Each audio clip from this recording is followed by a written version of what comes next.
Hey everybody, welcome to a brand new Film Music Media conversation. I'm sitting with the amazing Emmy, Grammy-winning Carlos Rafael Rivera. Carlos, so great to see you. Great and a privilege to see you, good sir. It's been such a long time since we've gotten to talk, and I know you're not in LA that often, so anytime I get a chance to cross paths, it's always so much fun for me. So thank you so much for taking the time to do this. Yeah. It's a blessing for me too, man. So Yeah, let's do so it. let's Let's do do it. this So thing. Dun dun dun. I'm just kidding. So, well, to start off, I think last time we talked, probably it's been a while ago, but I started asking this question. I love to kick off the conversation with this.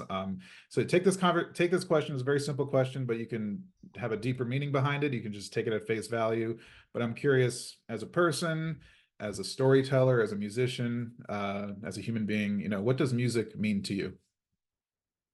I think it means the best. Obviously not prepared for this question, so um, I just realized I don't know what to say. I have no edifying contribution for the next 30 seconds. Take your I time. no, Take a pause. Take a beat. It's fine. no, We I don't. was. It just shows we don't rehearse these things. I'm throwing these at you fresh. Obviously, yeah. It's like, hold on, let me read my Yeah. answer. Yeah.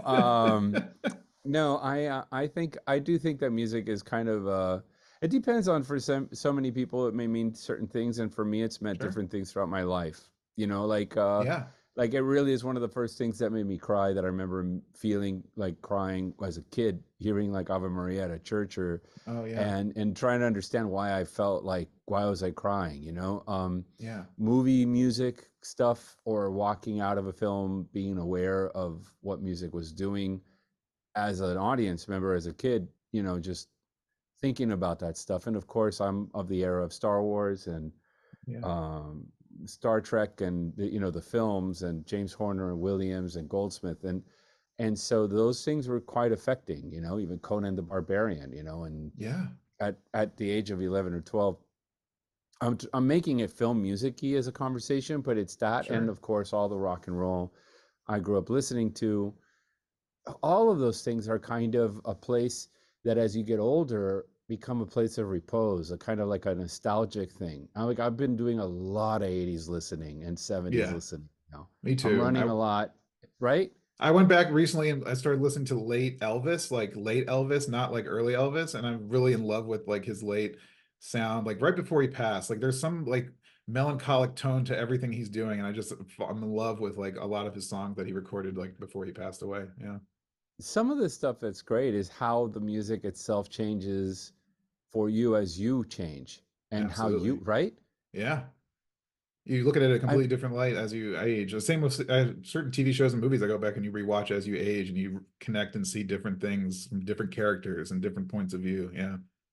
I feel that. I do feel that there's some aspects that you appreciate more. There's some people, some moments. Obviously, what's really cool is now that I'm getting old enough that the special effects I thought were great don't hold. Like Yeah, you yeah. probably pay attention now. You're like, I, oh my God, I didn't know how bad that effect was, and now you can really read it when you rewatch. But I Yeah. do think there's something about and a danger in a sense. I always feel like it's a danger to kind of fall back into that. I want to make sure it's almost like a vacation that I go do when I listen Sure. to this music, as opposed Yeah. to just purely exist and thrive on it, because I feel like I won't move forward, or like I'll be dead before my time in here or in here. Hmm. Do you know what I mean? There are people that are like, Yeah. I'm just, let's say for Elvis, for your example, I'm Elvis all the way. Doesn't mean you're not, but it doesn't mean it should be the only thing, Oh if that yeah, makes sense. absolutely. Yeah, 100%. No, that's amazing. But I want to go back to kind of, and I'm sure we've covered this in the past when we talked, but I want to kind of start fresh and for people who are maybe just discovering your music and knowing you for the first time, I'm curious, going back to your kind of origin. I always, I think everyone grows up, you talked about the rock and roll that you grew up listening to and kind of getting involved. So I'm curious for music for you, since music is part of, you're an educator, you're a composer. I mean, it's all in your entire life. When do you remember it entering your life? Was it like an aha moment when you were a child? Were you surrounded by it? Were your parents kind of, enveloping you in music, or did you discover it later in life? And I was like, oh, I really want this to be part of who I am. Well, I remember my dad he would listen to Benny Moré and all the Cuban uh, singers, songwriters, or the music of his time was 50s Cuba. He Yeah. left Cuba in 61, I think, and he left. Revolution was in 59, so he was there for the first few years, fled with his family, and went to Miami, then to Washington, and then met my mom. Had my sister, my brother, and myself. We moved to Miami and then Central America, and all of that. What's interesting is there's a story you tell, and it's like, oh, the music of my father. But the thing is, the music of my father was a music I didn't want to hear because it was Mhm. my parents. Yeah, You know because what I they're mean? not cool. You're a It young. wasn't Yeah. cool. So he's listening to Benny Moré and all this really cool Cuban music, but I'm like, oh, whatever, dude. And I was like, Yeah. Boston. I gotta listen to Boston. Those Yeah. are like the bands. There's the bands of my brother, the Bee Gees, Boston, and then Journey, and then it became '80s bands like Judas Priest, like early metal, Yeah. and then it became heavy metal and all the bands that came with that. And I don't even know what the question was. Well, Well, oh, yeah, what? when music entered your life and like Oh I yeah, get yeah. was it It like was a that. it was just were you already thinking about this as I guess the better question is like when did this become just an interest and like oh I want this to be my career. I want this to be like what I do for a living. Well, the thing is, I think I don't. I wasn't thinking living. I became. We moved a lot, so I happened to move every time. Like I'd make my friends, and then my parents. I was in Guatemala, and I was in first grade and stuff, and then second, third grade, and get to fourth grade, and then I have really good friends from like Yeah. elementary school, and I get home from elementary school, and my mom's washing dishes, and she's like, "Hey, have you ever heard of Costa Rica?" I was like, "Nope," and she's like, we're moving. And then so we would move to Costa Rica, and Yeah. then we'd start over, and I'd always land in the middle of the school year, so that Oh, kind of it's so rough. adaptation Yeah. it is rough. And I think, Yeah. and so you kind of adapt, and you have to adapt the personality to adapt, flee or die in a way, is Yeah. the survival mechanism is our. And so we moved to Costa Rica, and then we moved to Panama, and then back to Costa Rica, so there's a lot of that. But one thing is that I started to fall in love with music when my brother joined a band, and I was probably 12 or 11, 12, and then my brother was like 16. So he's cool, and I'm Yeah. going to the band rehearsals, not being wanted there Right. because I'm 12 and he's cool, and Yeah. but he was playing the bass in a band called Radical Trip. Yeah. And they were playing all these really cool songs, from Eric Clapton's Cocaine to whatever, or, Breaking the Law by Judas Priest, like all that old stuff. And I'd be in the garage going, "Oh my God, dude, this is so amazing." And then I started playing guitar, and then we moved to Miami, and then I had a lot of time to practice, Yeah. because when you move, every time those transitions happen, you're the new kid in school. You get home, you have no social life. You're just home. And Yep. so I would be playing guitar, guitar, guitar. And then I think it was the music like of Ozzy Osbourne and learning Randy Rhoads, guitar solos. My wife would Um, love Ozzy is her favorite. Like she actually met Dude, him and has she got a tattoo. He signed her arm and has it. She has a tattoo. well, God bless her, man, because I prayed to God when I found out that Randy Rhoads had died. I mean, I came into it after he just, Yeah. passed, and then I was starting to play, and is that I'd hoped his soul entered my body. I was like at that place of like wanting him to be part of my Yeah. life because I was so obsessed with his guitar playing. It was brilliant, and the lyrics and all of those things. The album covers were very controversial in a way because they sold albums Yeah. for Ozzy, but the lyrics of some of those things were amazing. There was a song, I forget which one is it. You got to believe in yourself, or no one will believe in you. Stuff like that. Crazy Yeah. Train is about where's the world going to. Right. It's kind of these really introspective lyrics that you think, oh, it's all say. It's not if you really listen to it. Yeah. And you can't kill rock and roll, and flying high again. Well, that's what it is. But the music and the playing and the guitar playing was always, oh my gosh, man. It was always Yeah. transcendent to me. And it was something that I just couldn't quite get my hands on. So it became a goal to kind of learn all of his guitar solos. And I did. I learned the peak one for me was Revelation Mother Earth, from the first album. I think it's the Yeah. end of side one, and off Blizzard of Oz.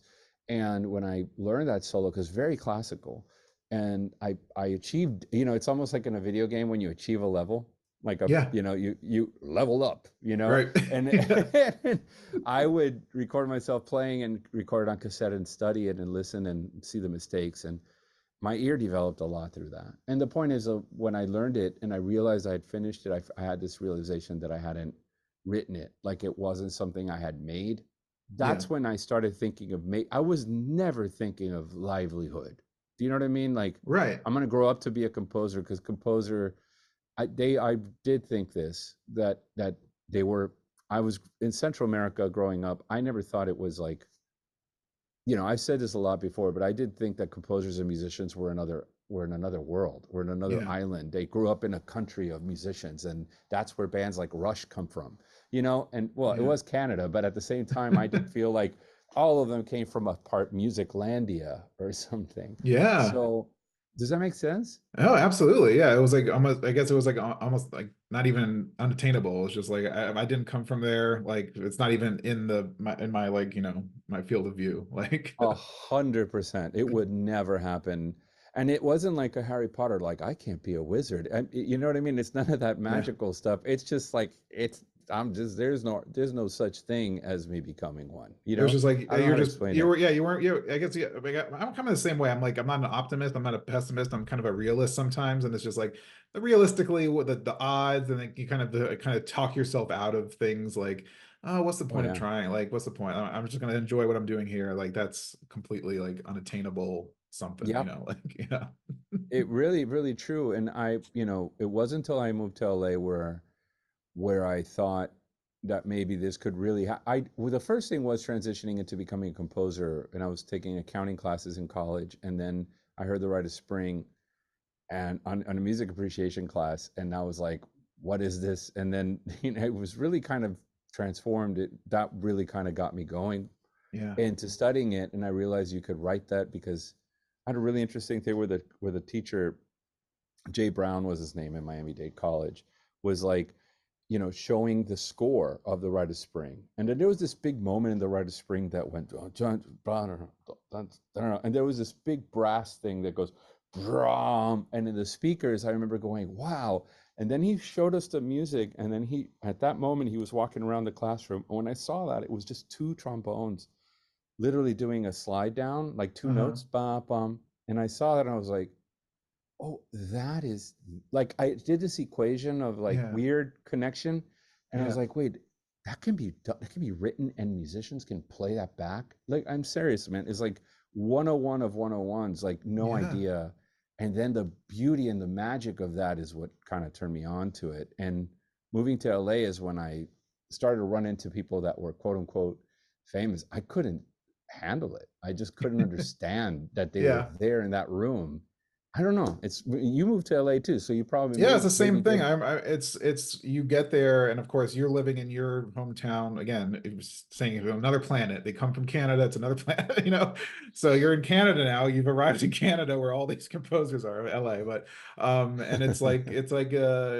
yeah, you grew up listening to, for me it was always like Hans. Like Hans was always my big inspiration when I was 9, and now I'm writing his liner notes and like talking with him and like producing out, and it's like I think when I was on the Hans Zimmer live tour and I was filming because I made a little documentary of the rehearsals, and I'm sitting in this giant auditorium while they're rehearsing like Lion King, and Lebo is up there singing, and I'm like, what the hell am I? How did I get in this room? Like, who let me in here? Did Like, you have the well up moment that like, I did. oh Oh, my I was God? crying. Yeah, Yeah, I was because like Hans was like, "Can you go of in the course, back and dude. film a wide shot so I can just see the lighting, like if you're filming?" And I'm just like, "Yeah, absolutely." And I'm sitting there like just filming a kind of a wide shot for him to review later, and I'm like by myself, no one's around me, and I'm just like, yeah, the tears start coming. I'm like, "What am I doing here?" Yeah, dude. It's like, I think that's the beauty of it, because I think in a way, and I haven't lost that. Like, I've never, it's never been lost on me that I'm getting to do this at all. Like, yeah, and I do feel like it's like it's an ethereal thing, or ephemeral thing is a better word maybe. And yeah, where in 5 years maybe no one will care what I'm doing, or maybe I don't count on any of that, other than right now I'm getting to do it. yeah. And I don't know if that even makes sense. No, it makes yeah, absolutely. Because it's funny because when I left LA to move back, before we started recording, I told you we moved back to Maryland, and it was almost like Yeah. I was like, was that all a dream? Like I left Los Angeles and like with the decade I spent there, that even happened, you know? And then it's just like, and I was like, then you realize like you need to appreciate living in the moment more because it's like once it's gone, and things can change, and the industry is going through changes now, and like certain things that we're used to are changing, and it's like, and you just kind of go with the flow. Life will keep moving, but always if Yeah, you're in it and you're doing what you want to do, I think it's really important to kind of take stock and be like, wow, this is yeah, incredible. Like, and we're lucky. We're lucky. I mean, we get to work in entertainment, and it's a lot of people want to, and it's a yeah. tough field, and it's a competitive field, and it's a hard. I mean, long hours, everything, and but it's like at the end of the day, like I wouldn't trade it for anything. No, no, Yeah, no way. Me neither. And that's beautifully said, man. So yeah. yeah, Absolutely. Well, so yeah, I want to talk about. So you mentioned you're in LA, and then now you're based out of Miami, and I think yeah, it's so refreshing to see a composer kind of seeing success and having a home base that's not Los Angeles, because I really do think the future of this town is in other cities around the world, around the country, and I think having everything has to be in LA is such a backwards way of looking at it. And I think there's so much talent that you don't have to flock here to like, sure, a lot of stuff happens here, and this is where the business is. But I want to maybe talk about what made you decide to leave LA? What made you want to go back to Miami and set up shop there, and not have to feel the pressure to be in this town where everyone is? well, there's two stories I could say. There's like the story that's like very insecure based, and then kind of like I tell you, just I nitpick around it, skirt around, and make it Sure. kind of professional, and it leads to and me being faculty at the Frost School of Music, and I had an Yeah. opportunity. But man, my wife had this killer job with her family. We had two kids in LA. I was Yeah. doing okay. I was coming up. I was at the Pasadena Conservatory teaching, and I was at USC. I just got my doctoral degree in composition, and I was starting to do like adjunct work at the school. And I was Yeah. like, my goal was, and the popular music program had started, so I was starting to teach there, and I was there with the Pasadena Conservatory. I stopped more of the private student stuff because I was just doing academia. I started to kind of get into that world and really establishing my roots. I was doing classical music, so writing chamber music, getting some compositions going. Things were going well, but um, we had two kids. My wife had a job opportunity in Miami with her family that um, we couldn't say no to. Yeah. And so she had been following my dream. And what we haven't talked about is that I got signed to Universal Records in 2000, and then we got dropped in 2003. So I went through the heartbreak of watching my dream die Sure. at, by the time I'm 32, 33 years old. And then I had started up and went to do, academia was the goal for me anyway. I was going to always teach, and I do it Yeah. now, thank God. But when we moved to Miami, I didn't know where I was going to work. I was just moving for her. She had followed my dream. It was time for me to do her dream. It's the very same to how we left LA for Maryland. My wife's working in public health, and she had an amazing job, and it's my home state, so I was familiar with it, and that's why we kind of moved back. But it was the same thing where it's like, yeah, I didn't have any plan. I was like, thankfully, I still kept my job and I was working remotely, but you feel detached still from like everything when you're just, Yeah, in I a was camera, and terrified. yeah, Dude, I don't, you were probably, I was terrified. yeah, But we had been together so long and we had the children, and it wasn't just for the kids, it was for us. It was like, and it was an yeah, actual upgrade. It was like a level up in a different way because suddenly we had family support for the kids. So my wife and I could go out on dates. It's like, hey, who are you? And she's like, who are you? You know what I yeah. mean? It's like, it really did Oh, it's help. nice to meet you. It, Yeah, it really yeah, did change things for the better. And then I was able, and luckily I was able to get into the University of Miami to teach a class as an adjunct because they had a popular music program that was starting, the Bruce Hornsby Creative American Music Program. yeah, And Shelley Berg had worked at USC. I called, he forwarded me to Ray Sanchez, and Ray Sanchez was starting this program up. He goes, yeah, we could use an adjunct. And I was like, oh, thank God. And then I yeah, started teaching this one class, and it became two, and I became a lecturer. And then, the tenure track began like 7 years ago. And so it's like, it's a long, long story, but moving to Miami wasn't like set up shop in Miami because it sure, sounds very, very professional. I got moved to Miami to set up shop and screw. I was like, dude, we needed, this was the move that had to happen yeah, for life to work for us and for me personally with my better half. And so when we go to Miami, we ended up doing that, and it was there. I had already had the relationship with Scott Frank, who is the guy who hired me for Walk Among the Tombstones and Yes. eventually The Queen's Gambit, that because of the relationship I had formed in LA. But to answer the question, Jesus, man, this is a long answer. Sorry, No, it's an but amazing answer. No. well, the thing is, like, what really happened is that I don't think had COVID not happened that I would be working as much, Mm, because I only Scott hired me all those years I was out of LA, and I only had like one project was a Walk Among the Tombstones, no other project, and it's godless. Then I won like awards, but nobody hired me still. And I yeah, would go on meetings, and they're like, "Where are you based?" I was like, "Miami." They're like, "Ugh," that's anyway. And I was like, it was like kind of like one of those things. But once everybody got in a box because they had to, and sure. Zoom became available, it normalized remote work. And Yeah, since and it coincided with Queen's Gambit coming out, and so I had already established a system of working remotely because I had to do it. There was no other way for me to get jobs done. So yeah, it became more normalized, and for other people to go, "You're in Miami, oh, it's cool. Can you come out for me?" I was like, "Sure, I'd love to. If we need to go, I'll fly out, whatever." But that's a big thing that changed, I think, in the industry. And as you were mentioning, I think it normalized it. If yeah, that helps. absolutely. I mean, I moved and I was able to work remote still. Uh, my entire job at Cartoon Network Studios, and I'm still doing it. I can't, no one forced me to come back. We just actually missed LA. I know some people might think that's crazy, like, with the prices and the city itself, but I don't know, there's something magical about this place that I have a connection to, and my wife too. My wife's born and raised here, and Yeah. yeah, it's good to be back. We're not having kids, so it was an easy trade-off to toss the big suburban house and come back to an apartment, but not many people would do it, but I'm Yeah, I it's get it a though. yeah, and it's good to be back in the studio with people, and yeah, I mean, I think we all just go where we feel where we gravitate towards, and life will take us in certain directions, and at the time it might seem like giving up or something like this, but it always ends up, as long as I think it's all about having an optimistic attitude and just being a great person to collaborate with, and as Yeah. you mentioned, you and Scott, like that connection has kept going, and I mean, you mentioned, so yeah, it was A Walk Among the Tombstones, which I remember that's how I was introduced to your work. Of course, that was your first feature, and it was just like an amazing score. And it's like, wait, this guy has not scored like a feature before, like before like that. And you scoring this amazing Liam Neeson like film, and Scott is such an amazing writer and producer and director, and then you had Yeah. Godless, and then Queen's Gambit, and of course now this year you have Monsieur Spade, which is with Clive Yeah. Owen on AMC. So I mean, you guys are you're continuing to work together. So that's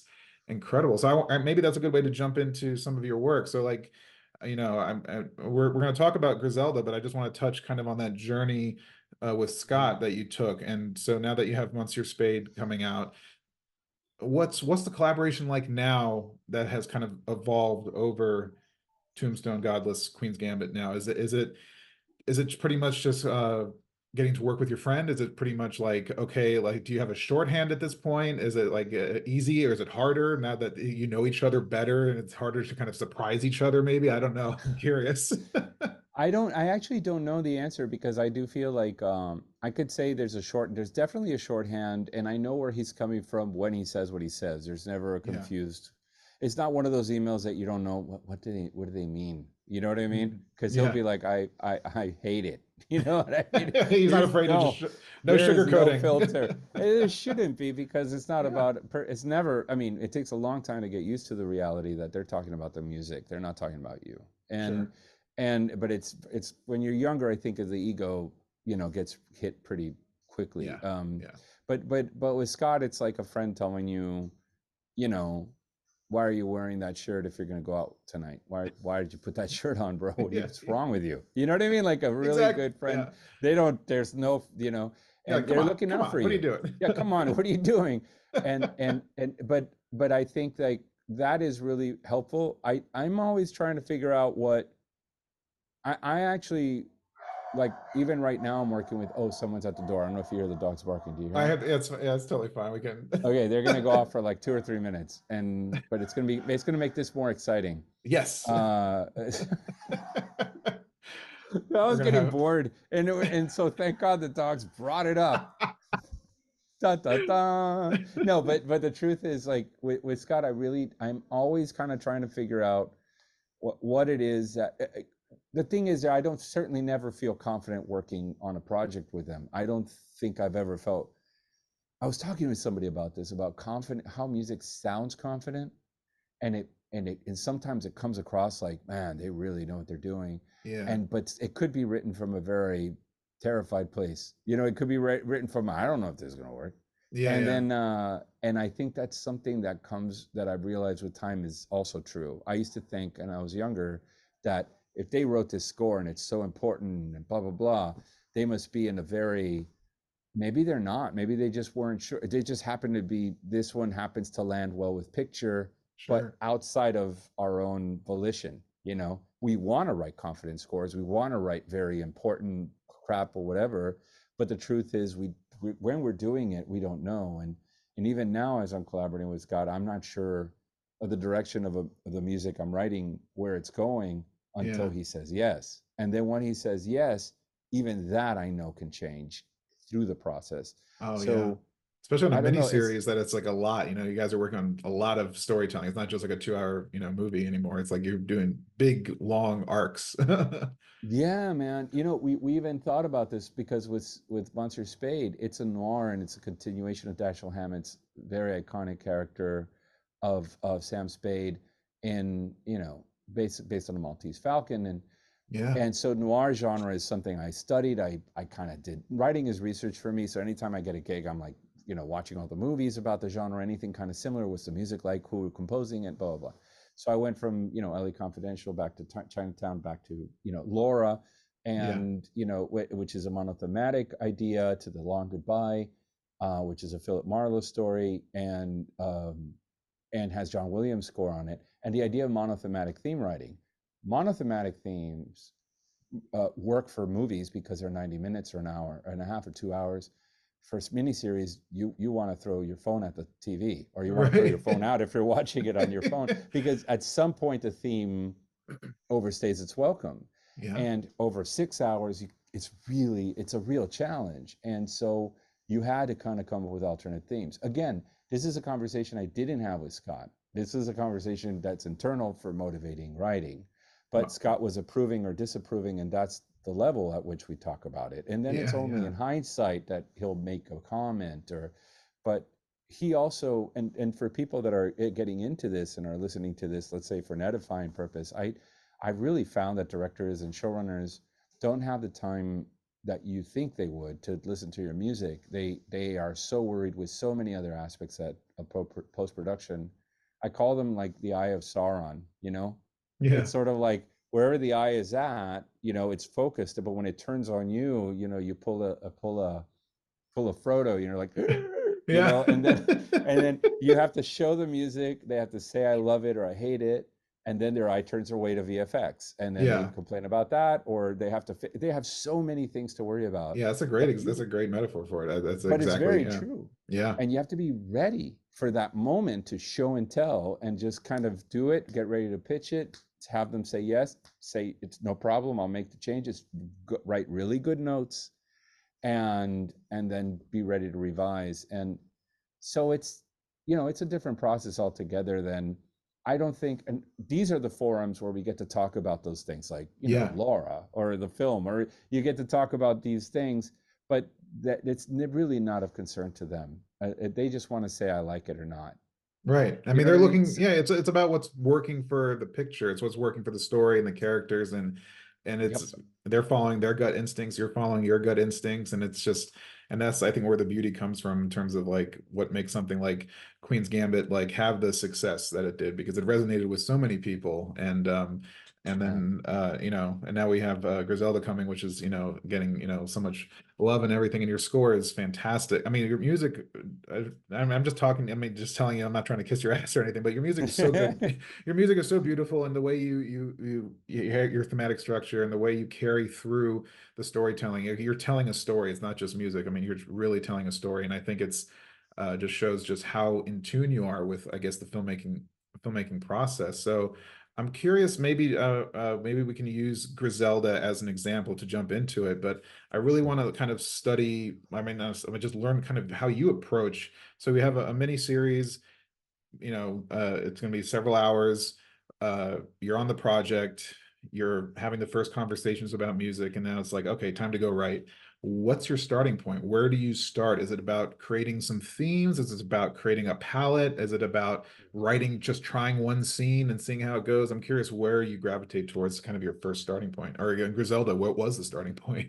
Well, it depends on, it does depend on project to project where you're coming in. Sure. I've heard another composer talking about parachuting into the project. You know what I Yeah, mean? especially You're if like in you're if the, you're if you're a placement composer and you have no time, yeah, just so yeah, many different situations.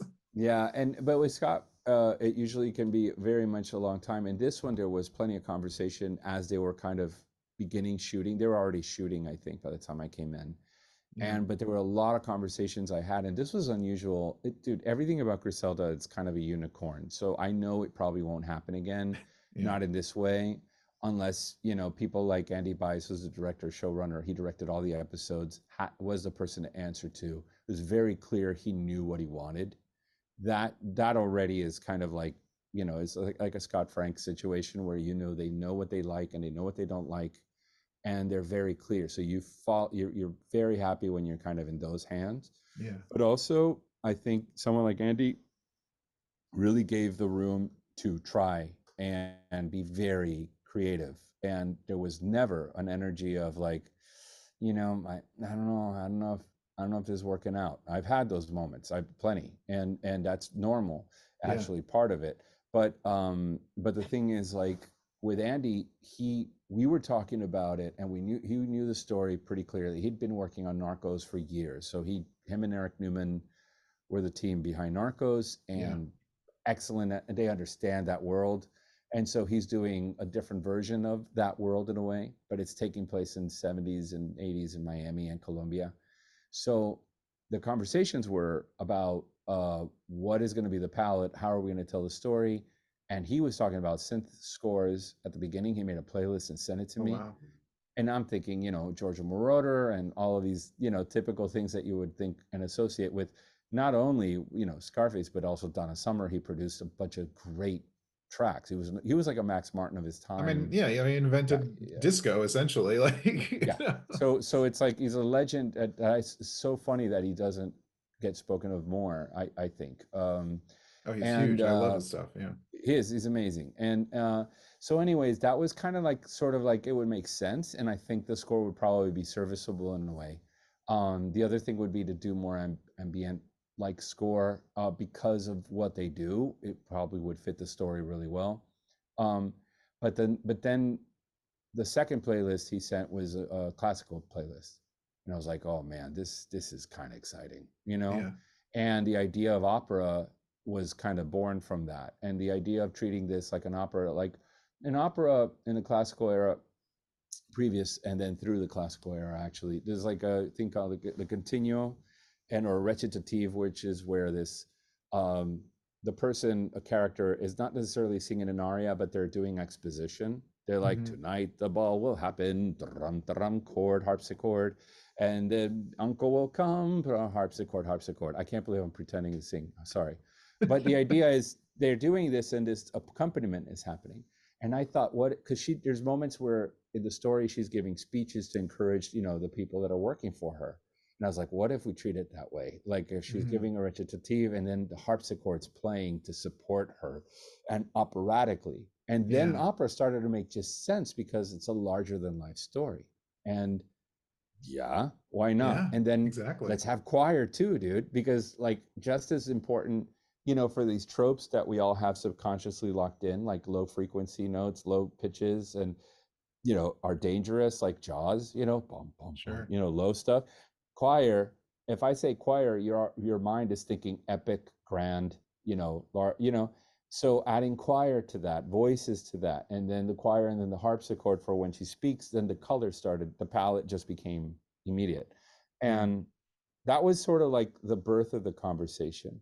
And it led to the score. But the first thing I scored was really the opening scene, and he sent it and just to give me a sense of what things look like. Hey, I want you to look at what Griselda looks like.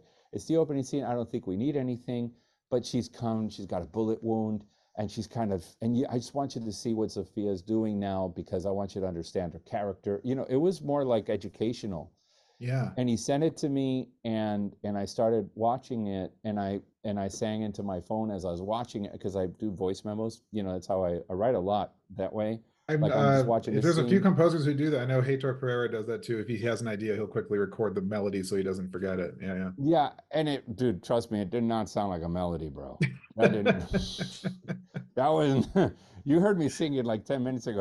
That did not sound. It was like, I did this Yeah. thing, and then when you see the blood on her hand, and then there was like a silence, and I went, and I was like, holy Yeah. crap, this feels like it's working. And then I put it in my DAW, and then I started playing it out on piano, and then figuring out what the notes were.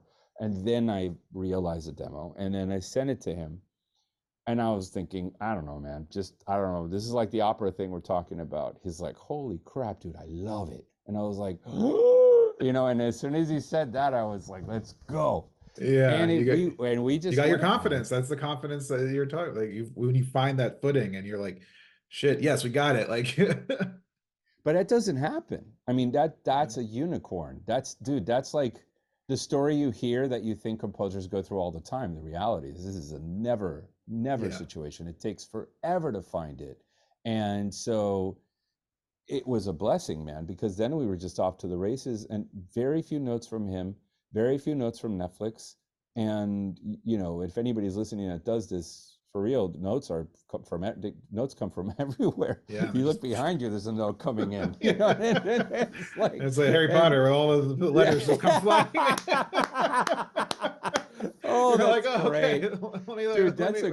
that's a great meme. That should be a meme, getting the notes, Yeah, composers studio getting their notes. notes and just all the letters Yeah, yeah, coming. composers getting their revision number 24. And then so I actually, and I've learned to appreciate it and understand the process, and it's just Yeah, part of it.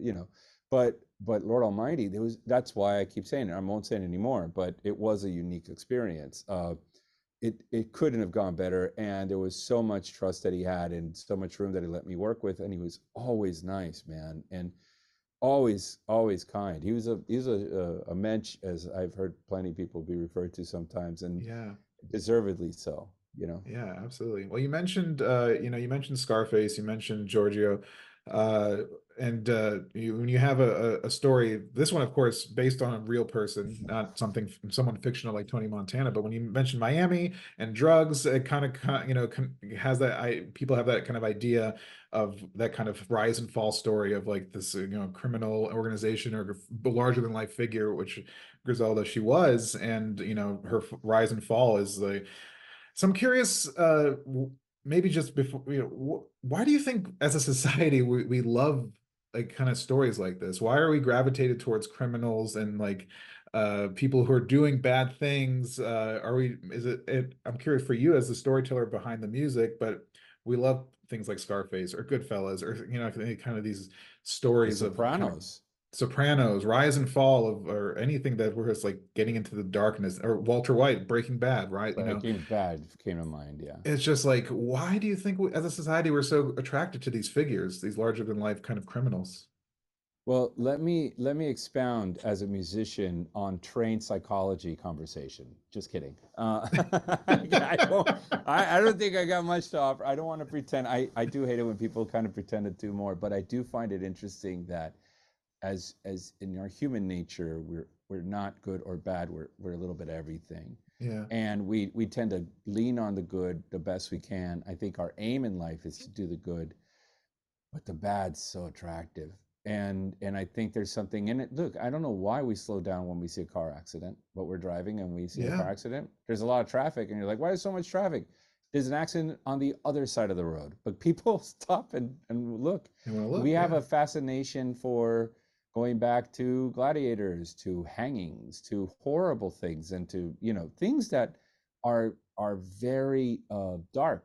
And I yeah, think that we have this inner nature that, and I do think, as it's a weird point of view, but I do think that what what fantasy is and the escapism of film, and why we love Scorsese films like Taxi Driver. Everybody talked about it, still talk about it, and it's one Sure. of the most brutal endings on a film ever.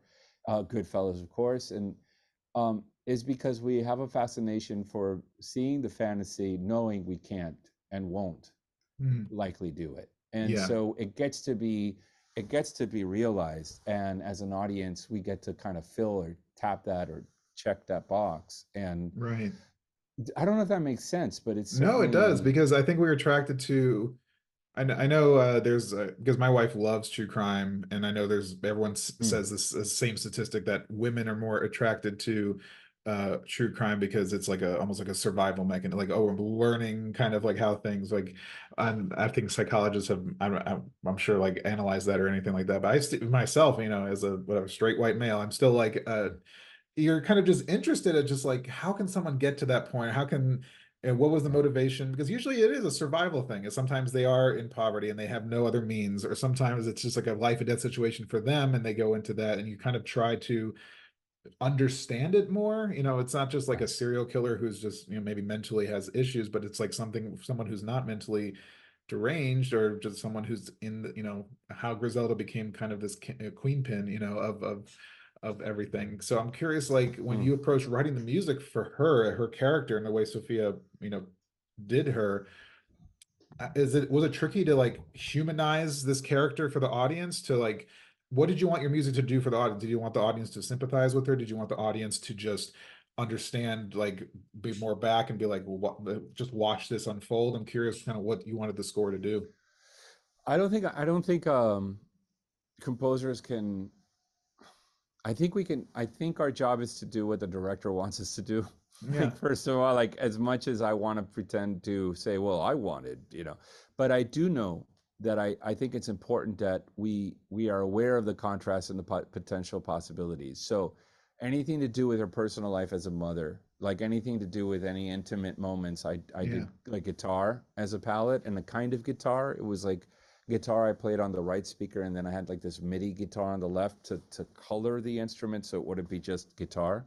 Yeah. Um, and then larger than life moments to very dramatic moments. Then you have your operatic orchestra, like 84 piece choir, 60 or 60. It wasn't a huge orchestra, but it was in Budapest. Very nice group. And how do you call it? East Connection or East Connect of. Anyways, really cool orchestra. And then we had choir, 24-piece choir. And so there's the big stuff, and then the little stuff, guitar for the intimate moments. And it's kind of a device that you use to kind of bring it in, kind of, so you have something to kind of go against. And anything that she's thinking about her past, the characters and the moments and decisions where she may have erred. um, I think the best answer, more than anything, was like something I heard Eric Newman write, and he's not trying to excuse Griselda's behavior, but explain it, maybe. Yeah. And I think the score is supposed to help explain her behavior without without trying to portray her in any kind of light. Sure. I Yeah. should have just said that like 5 minutes ago, dude. I'm sorry.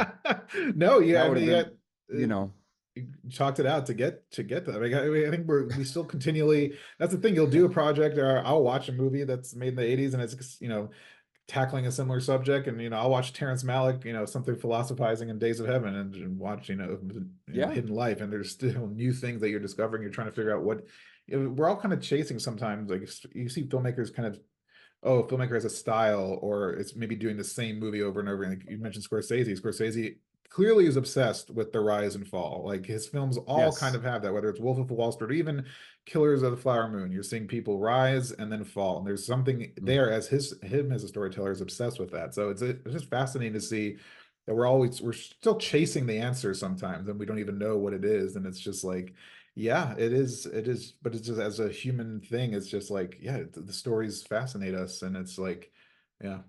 And they tend to be the dark ones. I mean, as much as I love Paddington 2, like the next person, I mean, man, that's a beautiful film. Oh, it's the And best. I'd love to do like that as well. Like that's the kind of thing where you're like, oh man, because those I think are really hard, because you have to be emotional but not cheesy. Yeah, so and you you know? probably have to be more vulnerable as a composer too. Like you really have to be really in touch with yourself and kind of just open that up Yes. and be like, I need to be real, or else it's going to come across But as, you know, cheesy. And I yeah, mean, I think the danger of melodrama is the mellow part. You know what I yes, mean? you It's find like that it's line. Yeah, yeah, and it's like how do you walk away or write? The way I think about it is like skirting around the word suck.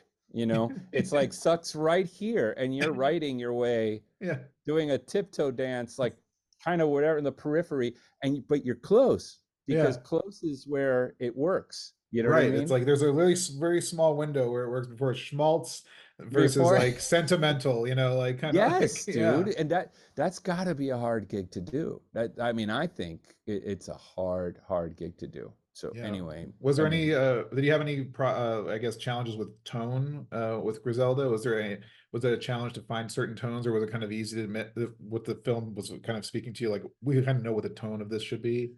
Or was it oh kind of tricky man, to navigate all that and weave all that throughout the episodes? I would say I was scared of sending him when I did for episode 3 when this character called Milkar gets a stakeout on him because it was very classical and very but with a Latin rhythm kind of thing, which is Yeah. but but more than anything, I was excited about episode 4. There's this character Paneso. There's a stakeout they do into the liquor store that's leading to this. They're gonna blow a house up and they're gonna get this guy in the liquor store, and when I saw the scene, for some reason, I thought of The Usual Suspects because a lot of the work we do is referential. We're always thinking of what, and I don't know if Yeah. you know the movie, but it's Oh a yeah. '90s film. John Ottman's score and editing, but his score is just like, oh my god, it's a masterpiece, and Yeah, I and, love and it it. has oboe in it, I think, and I used oboe in this, but not because of that. But I'm just thinking about it now. But there was a sequence in Usual Suspects when they're staking out in an elevator ride who they think is whoever the character Kaiser Soze they think is, Mhm. and they in that scene I remember being in a movie theater watching it going like I just there's moments in movies where you get super excited, and when I Yeah. saw that sequence in episode 4 I was like oh man, it's gonna go down. And the setup, and I hadn't done any writing, you know what I mean? It's like it's already there, and Yeah. when you get those sequences, that's the exciting part. That's when you're like, you kind of have the outer body thing where you're like, oh my God, dude, I'm doing freaking Griselda, bro. Like Yeah. it's Yeah. weird. And in that moment, and so the music I wrote, I'm very excited about how it works, how it lands. There's some nerdy writing things where the phrase repeats, but it doesn't go big because, anyways, a van appears on the glass windows. You can't really score the music. If I had scored the music to change when it's supposed to change, I would have missed a van. So the music changes where it's supposed to change, but the orchestration changes on the van. Little things like that. Uh, oh, nerd heaven. You know what I mean? I was Yeah, just so but I mean happy to get to that's do it. yeah, that's You the know? fun part because that's like when you get to be the storyteller and be like, I know how to make the audience feel. And I know like I always used to and when I worked in a movie theater, I know I've heard other directors say this, like they'll go opening weekend and they'll go sit in the theater in the back, have sunglasses so no one can recognize them. I think even Tom Cruise says he does this. I don't know how he can get away with it, but like he just wants to see how the audience is reacting. They're not in a focus group. They don't know they're being, there for Yeah. their opinion. They're just there to they paid with their money, went out of their way to go to the theater to go see it and to see that reaction. And when I was a projectionist, I would always like I remember when like Dark Knight came out anytime there was like a joke or something like one of those little goofy one-liners that Yeah. usually like a trailer thing. I always see does it hit and it's like math. It's like every time the audience is laughing at the same place, and it's just like wow, that's like craft. That's Wow. like it. How it like you just see it over and over working, and I'm just like man, just to have that craft to get it down to that, so no matter what the audience is playing somewhere in Maryland in the theater, that I'm projections that is still hitting the way Nolan wanted it to hit in a certain way. So I think it's always fascinating that part of it. Yeah. I think I agree. I think the whole thing is a manipulation. Yeah, And so our job is to, I mean, why music anyway? You know what I mean? But the exactly. truth is, there's a thing called the story of film that I have my students watch because the whole job I teach my students is really to learn the language of film, not about how great Williams and Desplat are, which we Yeah. already know walking in. By the time there are students at at the graduate level, in my school, they they know what they're doing, Yeah. and but do they know how to speak? What is ADR? What's a two shot? What's a dolly? Like all these, the language of film. And Yeah. there's a movie, there's a docu-series called The Story of Film, which I really recommend. I make them watch in the first semester, and it's required viewing. And the truth is, you can just watch the opening and it'll be much better than whatever I'm going to say now. But the truth is, like, you know, most of everything, they start with the opening for Saving Private Ryan, and the attack, Yeah. D-Day or whatever. Hmm. And he's like, man, there's like, these are actors pretending to be wounded on a beach that may or may not be the same location, a peaceful shot on a peaceful day, playing war. It's Yeah. all the big pretend, the big, everybody's wearing costumes that their actors are playing people they're not, they are not. The sound and the editing are creating you, and it's all immersive manipulation. You're kind of going into this, and Yes. we want to be, as an audience, the better you are at it, the more I'm in. I'll give you the money. Here, take my Exactly. money. Yeah.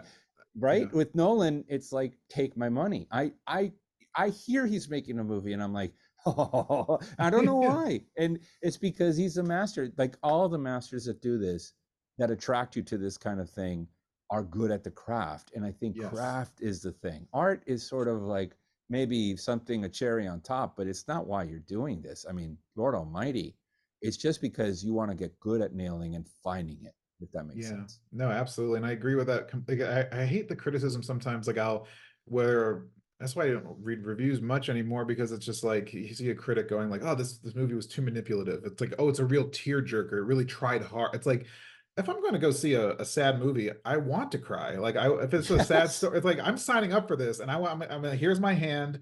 Take me on this journey. I'm giving myself up to the filmmakers. Do what you will with my emotions, please. Like, so like if a score is like trying, like going all in, I'm just like, I'm for it. I'm just like basking it. And some people are just like, oh, it's really trying hard to make me cry. I'm like, well, all right, sourpuss, like, why are you so angry? Like, just like relax and enjoy the film. Like, if you don't want to watch a tearjerker, don't watch it. I'm just Let like, it go, let it go. yeah, So go for anyways, yeah, it. but Like, yeah. like I was watching some clips of Les Miserables recently, like the Tom Hooper version. Like Yeah. it's just like, it is so over the top and just like it, but it's like it shakes you, and you're just like, if you give into it and those performances, and it's just like, it is so dramatic, but it's like sometimes you just want that. Sometimes just give up, Dude, you're making give me yourself think into of it. something. I think that some movies are like good songs that maybe you're not ready to see it, and then you see it and then it hits you sideways, Maybe, you yeah. know, like going back, like what's it? Um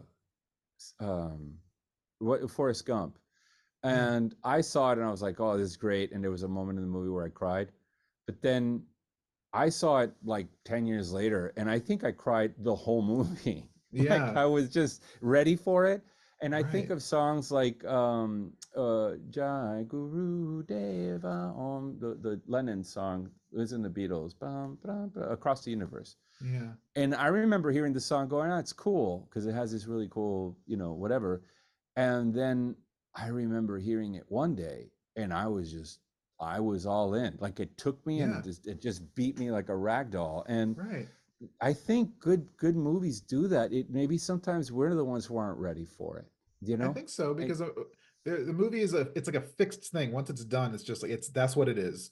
But yep. we are, as a human, every day we're different. We wake up, be grumpy one day. One day we're on cloud nine. Maybe we had a really bad, argument with somebody, and now we're kind of in a pissy mood. And then if we see a movie in a certain mood, we're going to take it in completely differently. So that's why it's so subjective. And that's when people say this movie is amazing, this one is not. It's like, yeah, to you in that moment, sure, but In it's, that moment, yeah, yes. yeah, And absolutely true on that day. yeah, I mean, there are absolutely. movies that who are you kidding? That you Exactly. just I love to mean, hate. I mean, come on. We're not like, let's not be too nice here. no, no, yeah, yeah. There's some movies where you're like, what the hell happened here? But if I don't get it, or if I have that sort of, I don't know, then maybe I should, I maybe can come back around. But Yeah, sometimes it's so weird, dude. This whole thing is so weird. I do think about, like, I do tell the students also, like, I keep bringing it up like I'm pitching the school or something, but I'm not. But I love it. I love that job. But I always do talk about no one sets out to make a 20% Rotten Tomato review Yeah, no movie. one is there to Nobody. make a bad movie on purpose, unless you maybe like Nobody. Tommy Wiseau or something. That if you're in it and you know what you're doing, if you're Yeah, self-aware, yeah. but then it loses the charm once they become like Sharknadoes. They lose the charm. It's not fun anymore. Like when you're watching a bad movie and there's some I don't know, I recently like 2 Halloweens ago, my wife and I did a whole rewatch of the Friday the 13th series, and there's some really bad ones in the middle, but there's something so I don't know, there's like the raw filmmaking charm behind it. Like these young filmmakers are like, here's a no money. We're just trying to make a slasher movie. It's already been done 4 times. Make it work. And you're seeing the gears grind. They're trying things, and you're just I don't know. I kind of appreciate it for that. Like it's like almost that's the entertainment for me. Like That was my first big jump scare. I was like 11 when I saw the first one, and oh the yeah, girl when she's on the lake when she's right after the movie kind of ended, and yeah. Jason When comes out Jason of the comes water. out, yeah, that's the big one. Dude, I got like cold shivers. My whole body went, "Ah," and I was like, oh, and I was 11, freaking out, man. That was like true horror, like the power of movies, Yeah, right? and that's why the good ones stay with you for your entire life, and that's why you go back to rewatch them. And like we Wait, does it mentioned, hold, dude? I haven't seen it since then. Does it hold? it's it The depends. first one. If you watched it when you were younger, it will still hold. It's definitely slower paced. It's definitely a very like it's like POV stuff, and you have the Manfredini's just it's a lot Yeah, of yeah. and it's very dramatic. Like the girl, like because you don't see the killer to the end, so it's all POV shot, but you can tell it's done with very low budget, low maybe limitations with filmmaking knowledge and stuff, but. Then Yeah. you see Tom Savini's like gore effects and like the when Kevin Bacon gets poked through and like he has the fake neck and The young Savini Kevin went Bacon. Yeah. yeah Tom Savini became this kind of like awesome prop effects guy and ended up doing Dawn of the Dead with Romero and it's just like you see I don't know I like that like the kind of hands-on filmmaking spirit where it feels like it's just a bunch of people like it reminds me of film school when I was in film school we were just making it for the hell of making it who cares about money Yeah, dude. who cares about what people awards and what people are going to say it's like let's just make something that we want to make But that's the thing you're chasing. That's the thing yeah you're looking for. I think it's like, you know, no award's gonna make you write better ever. Like no there's no like when you're in it, you're really in it. You're just trying to get it right, and yeah that's the same passion. You probably like The Thing, the movie The Thing? that's one of my favorite ones. I knew it, dude. I knew I Any was John gonna go there. Carpenter, That's the like, thing, yeah, the thing. yes, I yes, literally preach it every time I can because of yes. just it's a Western, but it's in the snow. It's an alien movie, but it's a paranoia film. I mean, it's every. I love It's it. Rick Baker, right? Is it Rick Baker effects? Or No, who's it was God. I don't know why I'm blank because on his those name. effects are crazy. I It used to was watch it on Fangoria magazine. There would be like how they did the hold neck on. coming off. I'm gonna When look it up real quick because I already this blanked is really because important for it everybody. is because Yeah, I don't want to get it wrong for people who are listening. yeah, Um, yeah. the thing All two effects. listeners that are left are. uh it was Rob God, what was his name? I thought it was probably not. Rick Baker did run. He did do what's the one with the werewolf one? American Werewolf in London. That's Yes. Rick Baker, and he did Thriller and all that, but he didn't do Yeah, it's The Rob Thing. Bottin. I think Okay, wow, but I think Jesus. and then I think Stan Winston Okay, might have done the dog scene in the kennel, but Rob yes, Bottin did everything else, and he was like 23 or 26 years old at the time. It was his first thing ever, and the one with the chest defibrillator scene, that's all him. Like that's everything, and that is nuts when the thing opens up. yeah, And the and it hand, dude, still come on. holds today. Like Yes, you it's a watch practical it. effect. Yeah, practicals don't All age. The practical. second you do a CGI effect, it's already out of date when the movie comes out because there's technology is always getting better. And when I watch action movies today, like I'm kind of done with Marvel films because it's like they're just cartoons and it's fine if you want some, quick entertainment, but it's like a Big Mac. Like I can just go get another one next week. It's just like it's not special anymore, but I don't know. Making me want to go get a Big Mac now, actually. The double Big But Macs but back, yeah. but it's the McRib usually when the McRib comes, and Yeah, that's a that good. I kind of do. I have a friend of mine that we used to call each other or send a text chomp and like a picture of it when it comes out. But I do think like here's the other thing. younger people with the VFX, like Star Wars, the original was made by young people, like the Yeah. VFX. He There created is, an island for it. yeah, Like there was but nothing to where do it. is, I'm wanting that now. Yeah. I'm hungry for that. There's something, some kid somewhere is making this effect, Yeah. and I can't wait. Can't wait to score that, dude. That'd be Yeah. like, if I could get some, because I'm looking for something. There's something new that has to happen in the next 5 years or something in this world. It Yeah. where right where these young people are going to change the I environment mean, you're and saying exactly what I've been saying, where it's like we need a new nouvelle vague. We need like a new wave, a new French new wave, a new like young, hungry.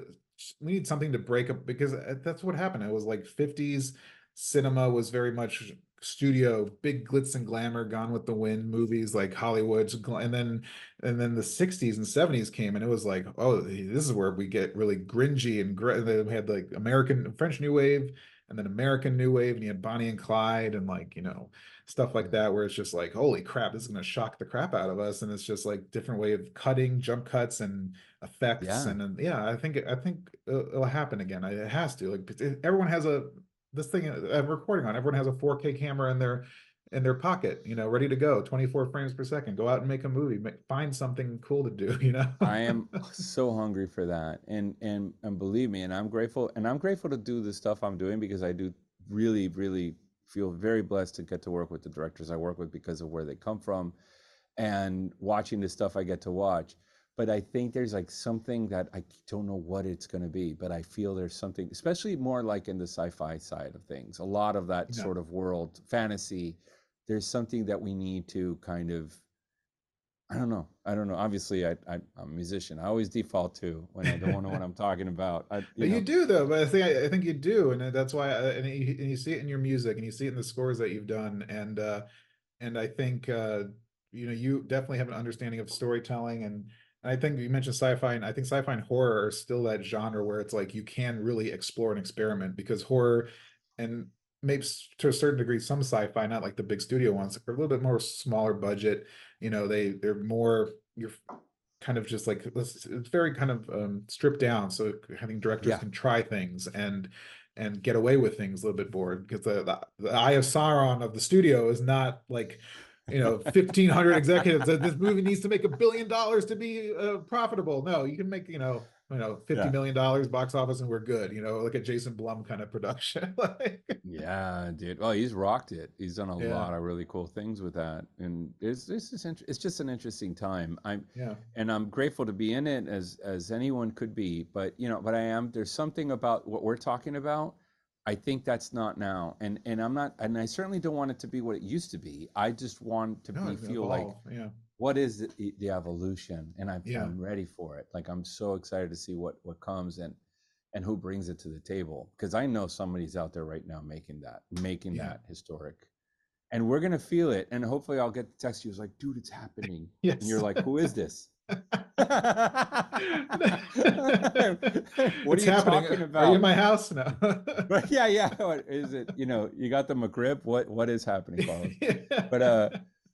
anyway, But I mean, yeah, I mean, I think we are in a time of change. I think I like to be optimistic about the future. I know that, there's a lot of uncertainty in our industry right now, and we're all feeling it. But I think, people want to be entertained. I always think about, people are like, oh, do people want to go to the movies anymore? It's like, yeah, they do. Like, to sit in a room full of strangers, a comedy is way more funny when you're seeing it in a theater. A horror movie is way more scary when you're in a theater. When you're surrounded by people who are gasping at the same time that you do not know their name, whether you're yeah, at home and you're at home, the lights are on, you're on your phone, it doesn't have the same effect. And I always equate it to, it's like going back in time. It's like back, when our ancestors were surrounded at a campfire, cooking dinner and telling stories, and all we had were our stories. And again, you want to be manipulated. I want to hear a ghost story, scare me. All right, the best storyteller will come around the campfire, and now you're in front of a big glowing screen. That's our campfire. We're all yeah. movie theater is our campfire. We want to go just sit and be told stories. So I think that'll Mm. always hold true. I think for humanity. I think. You know what else is? My wife was quick to tell me because I was like, what the problem with going to movie theaters now is like that the person next to me is on their phone or they're Yeah, talking it's the or they're, etiquette. That's always been the but problem for me. Yeah. but if you think about it, when I was young, I wasn't as concerned, and I think that young people are going to the movies for the same reason young people went to movies because they're going on a date and they want to be in a place to be with their date and like Yeah. just you get to sit next to each other and. I took my wife when we started dating to see a movie called Fire in the Sky, and it was supposed to be a scary movie about alien abduction, and I was like, oh my god, it's one that I can safely say is one of the worst movies I've seen. And because not because of that, but because nothing really happens in the movie. The abduction Yeah. happens in the last 20 minutes of the movie, and that's when like we grabbed each other's arm because we were there to see if how chemistry was happening. And Right. so I had this jacket and everything, and I was waiting to kind of, and nothing, and I was like, dude, it's an hour and nothing's happened. And so our mindset at the time when you're younger is very different than now. It's like, well, I don't like the light on people's phones. It's like, screw you, old man. Yeah. We're here to watch the movie. So Yeah. she was the first one to kind of tell me stop talking like an idiot because we there are things that there are reasons why I'm not going to go to the movie. It has nothing to do with why people are going to the movies, and Sure. Yeah. if that makes any sense, It makes total and sense. No, right. I was always almost anti theater sometimes because yeah, you'd go there and everything was always, it also depends where you see it. Like I love kind of being yeah. back in LA too because there's a different movie crowd here, so Oh, dude, the and respect. yeah, that's how I'm Everybody's really there hope. through the credits. Oh, I've always That's said an through the LA credits. thing. They're Yeah. cleaning around me usually when I'm sitting there still waiting for the logos to come up. But it's Yeah. yeah, I'm hoping the ArcLight does get back on its feet. There's always rumors that they're going to open back up, but like yeah, but I Oh love it. And man. people clap, when the credits happen and stuff like that. It's an event, and Oh dude, I gotta see if I don't think I have it. I don't know where I put it, but I posted it the other day and like my very able social media. I'm not very good at that at all, bro. And then but the thing is like I don't know, I don't think I have it here. Oh yeah, I do, dude. Check it out. You mentioned the arc light. I don't know if you can see this, but this thing is legit, man. When I was living in LA, do you see that? oh yeah, Trilogy Tuesday, there's like a whole December trilogy 16th. marathon. All of them. All of Wow, them. All day. It was all day. And then at midnight, Return of the King premiered at the ArcLight. wow. So you watch it And up and then do you stay up for Return of the King at dude, midnight? we got there around 12 p.m. I think to watch the first one. It's like, and it was the director's cut. So it was Yeah, the like four extended editions. hours Yeah. break, 4 hours break, midnight showing of Return of the King. We got home at 3 in the morning. We're like, we turned into orcs ourselves. But it was, dude, it was like what a great experience, and that's the magic, Yeah, right? that's the That's magic. Yeah. literally that's the whole thing, and everybody that was there for the common cause. We had read all the books, we had done our book club about it. Then Yeah. we went and saw the movies. It was a great time for movies too. Harry Potter had come out, like all of Yeah. these. It was 2000s, early 2000. Yeah. Was 2001 is like when the first, yeah, something like that. Yeah. all those movies were out and they were like talking about, and that was a new thing. Lord of the Rings was definitely some new cinematic kind of story, use of device technology, VFX, how they were Yes. doing Yeah. models, and I mean maquette, all of it was like that's what I need, that's what I'm looking for, man. Yeah, me too. I'm 100% on the you same know page. anyway. Well, Carlos, I think we've covered so much in our chat. I think yeah, thank you again for your time and it's always nice to just hear about your work and then nerd out with you and talk about what we love. And I love anytime we get together. Next time you're in LA, we definitely need to grab a drink, grab some dinner. I'll bother in and out because Oh, it's of LA. course. And you need Oh, it. what? I don't know if are you tired of it or where do you go? Not at Where do you get a all. burger? Do you where I do get where's I your do in and burger? out, but I have to wait. I always there's a certain time because sometimes the line It's there's stupid. only it's like 40 minutes to wait in the Yeah. drive through to get a line, but sometimes you just want it. Yeah, dude. I actually last time I was there, I parked like 3 blocks away, walked and good. There was like two people in the line, and then Yeah. I just ate pretty quickly. But it's always a line. So Yeah, sometimes I'll do that. Yeah, just walk up and just sit to the thing. So we'll do yeah, an in man. and out. We'll do an in and out get together. I love it. All right. Well, thank you, man. Thank you, Kai. I was real thrilled to get to talk to you. You've no idea. I'm a fan of all the stuff, and I watched all the interviews. So I'm just, to Uh, be in this box here is freaking me out a little bit. So thank oh, you. no, no, thank you. So I love your music, and it's been great to watch your career evolve since when we met. And congrats on all the success because it's earned. Like, don't ever feel like you're just like you're in Canada now, buddy. Like, Oh welcome to man, you made my Canada, day. eh? All right.